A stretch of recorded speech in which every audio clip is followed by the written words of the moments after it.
बिस्मिल्लाहिर्रहमानिर्रहीम। अस्सलाम वालेकुम ख़वातीन और हज़रात, वेलकम बैक आवर चैनल। आज हम आपको एक ऐसा नुस्खा बताने जा रहे हैं, अगर आज की माएँ अपने बच्चों को वो नुस्खा इस्तेमाल करवाना शुरू कर दें तो ऐसी बीमारियों से बच सकते हैं जो जवानी में रोग बन जाती हैं। तो इसके साथ एक रिक्वेस्ट है कि अगर आपने अभी तक हमारा चैनल सब्सक्राइब नहीं किया तो अभी हमारे चैनल को सब्सक्राइब करें, ताकि हमारे चैनल की हर नई वीडियो आप तक पहुँचती रहे। वीडियो अच्छी लगे तो इसे लाइक और शेयर ज़रूर करें। नाज़रीन किराम, ज़हनी और जिस्मानी थकावट रोग बनकर रखते हैं। इसकी कई वजूहात हो सकती हैं, ताहम जिस्मानी वर्जिशें ना करने वालों और सेहतमंदाना मामूलात के मुताबिक ज़िंदगी गुजारने वालों को ये शिकायत कम रहती है और वो विटामिन की गोलियां खाकर चुस्ती और तवानाई हासिल करने में लगे रहते हैं। हालांकि ज़ौक़ दिमाग और ज़हनी सुकून के लिए हमारी तिब में नहायत मुजरब नुस्खे मौजूद हैं, जो दवा के साथ ग़िज़ा की कमी भी पूरी करते हैं और सबसे बेहतरीन विटामिन भी होते हैं।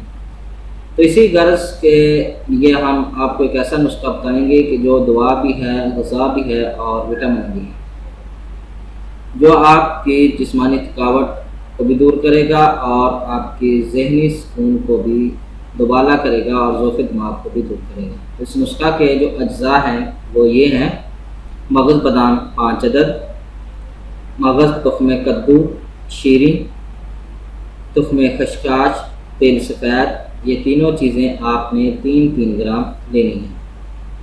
ये आपके नुस्खा के अज्जा हैं। अब इसको बनाने का तरीका ये है कि पानी या दूध की मदद से इन तमाम चीज़ों को बारीक पीस लें या ब्लेंडर कर लें और हस्बे ज़रूरत पानी या दूध का इजाफा करके इसको छान लें और किसी शरबत या चीनी से मीठा करके या बगैर मीठे के ही सुबह खाली पेट इस्तेमाल करें। इंशाअल्लाह इस नुस्खा का मुसलसल इस्तेमाल दिमाग व नज़र को ताकत देगा और सभी तनाव, थकावट और बेख्वाबी को दूर करके मुकम्मल सुकून देगा और इसके साथ साथ किसी विटामिन की भी ज़रूरत नहीं होगी। तो जो बड़े हज़रात हैं उनको ये नुस्खा अपने बच्चों को लाजमी इस्तेमाल कराते रहना चाहिए, ताकि वो ज़हनी और जिस्मानी तौर पर मजबूत असाब के मालिक हैं। तो जो पुरानी माएँ थीं वो अपने बच्चों को ये नुस्खा ज़रूर इस्तेमाल करवाती थीं, तो लिहाजा आज की माँ को भी अपने बच्चों की सेहत प्यारी है तो ये कुदरती टाँग इन्हें भी इस्तेमाल कराती रहें, ताकि उनके बच्चों को बड़े होने के बाद जिस्मानी और दिमागी सवाल जो है वो ना आ सकते। तो अगर इसमें से आपको किसी चीज़ की समझ ना आई हो तो कमेंट ज़रूर करें, इंशाअल्लाह आपको ज़रूर जवाब देंगे। उम्मीद है कि आपको हमारी ये वीडियो पसंद आई होगी। हमारी इस वीडियो को देखने का शुक्रिया। हमारे चैनल को लाइक और सब्सक्राइब ज़रूर करें। अल्लाह हाफ़िज़।